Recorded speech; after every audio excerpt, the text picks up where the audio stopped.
자, 사기죄는 이게 약간 결과론적인 측면이 있는 죄거든요. 그래서 사기죄를 수사하는 사람도 어렵고 나중에 판단하는 사람도 어려워요. 그래서 결과적으로 말씀을 드리면 이 사람이 사기를 쳤냐 안 쳤냐는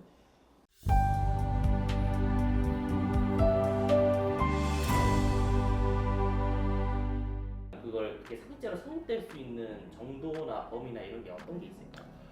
사기죄가 참 어려운 죄입니다.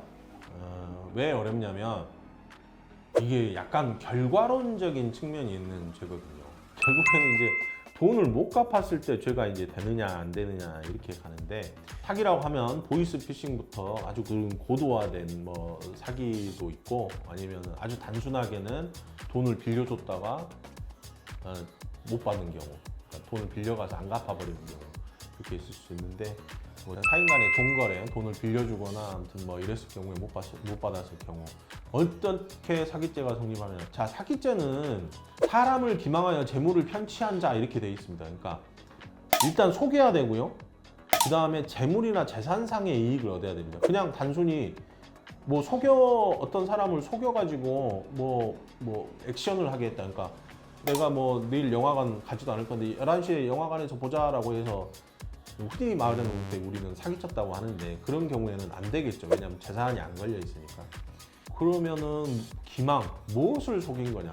기망이라는 단어가 그러니까 속인 건데, 뭐 내가 뭐 변제할 의사가 없는데 변제할 것처럼 속이거나, 뭐 변제할 능력이 없는 건데 능력이 있는 것처럼 속이거나.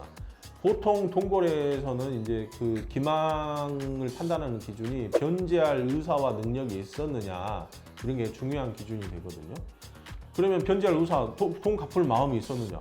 돈 갚을 마음이 있었느냐는 그 사람의 어떤 내외심의 문제이기 때문에 사실은 입증하기도 어렵고 그걸 판단하기 어렵죠. 그래서 결과적으로 말씀을 드리면 이 사람이 사기를 쳤냐 안 쳤냐는 그 사람의 능력, 변제할 능력이 있었느냐 없었느냐로 판가름되는 경우가 많습니다.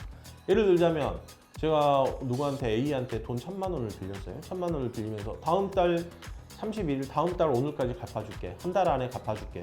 이자는 내가 5% 준다라고 하고 돈을 빌렸다고 합시다. 근데 돈을 안 갚았어요. 그러면은 그 A가 저를 사기죄로 고소했어요. 그러면은 제가 사기죄가 성립이 되느냐 안 되느냐는 수사기관에서 뭘 보냐면, 아 그래요? 당신 그 1,000만 원 한 달 후에 갚는다고 했는데 어떻게 갚을 생각이었어요? 당신 수입이 얼마요? 100만 원인데요. 그러면 그때 당시 가지고 있었던 재산이 얼마예요? 500만 원인데요. 그러면 한 달 동안 뭐 다른 돈이 들어올 때가 있었어요? 별로 없었는데요. 아니 그러면 당신 지금 가진 재산이 500만 원이고 한 달 수입이 100만 원인데 다음 달 한 달 후에 1,000만 원을 어떻게 갚냐? 아 그냥 어떻게든지 해보려고 그랬죠. 정 안 되면 뭐 로또라도 되든지 아니면 부모님한테도 손 벌리려고 그랬죠. 라고 하면은 이런 경우에 아주 도식화된 경우인데, 이런 경우에 사기죄가 성립한다고 봐요. 왜냐면 능력이 안 됐으니까 이 사람. 근데 이제 이건 아주 간단한 애고 깊게 들어가면 케이스 바이 케이스로 굉장히 복잡해져요. 뭐 그 1,000만 원을 가지고 내가 어디다가 투자를 하면 거기서는 분명히 1,500만 원을 준다고 해서 저도 그 말을 믿고 그 1,000만 원을 내가 A한테 빌려가지고 거기다가 줬는데 거기서 갑자기 그 사장이 뭐 돈을 들고 튀는 바람에 내가 1,500만 원을 돌려받지 못해서 못 갚았으면, 이제 보통은 이런 변소들이 나오면서 이제 사정이 복잡해지죠. 그래서 사기죄를 수사하는 사람도 어렵고 나중에 판단하는 사람도 어려워요. 그러면 이제 좀 예방을 할 수 있는 자, 돈을 빌려주실 때 첫 번째, 현금으로 주시지는 마십시오.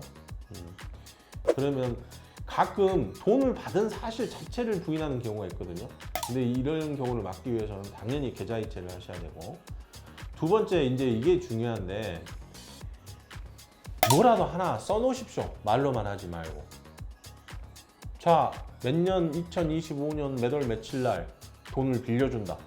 쓸 거는 간단해요. 뭐 차용전사라고 쓰셔도 되고, 뭐 명칭은 어떻게 달든지 간에 그 내용은 언제 내가 돈을 빌려줬다, 얼마를 빌려줬다, 언제까지 갚기로 했다, 변제 기한, 그 다음에 변제 조건, 뭐 이자를 몇 퍼센트 하기로 했다, 거기다 이제 제일 좋은 거는 뭐 이건 무슨 명목이다. 명목까지 적으면 좋은데 명목은 뭐 대부분 잘 안 적고요. 요것만 명확하게 해놔도 나중에 다툼의 소지가 확 줄어들죠.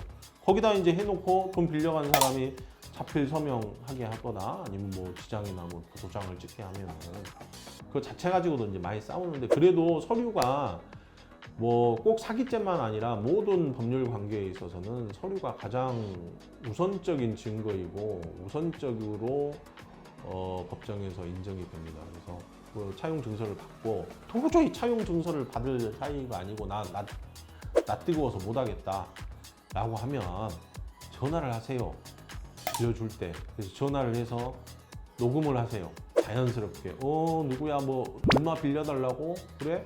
언제까지 갚을 거야? 언제까지 갚는다고? 그러면 뭐 이자는 얼마 줄래? 그럼 어디다 쓰려고 그래?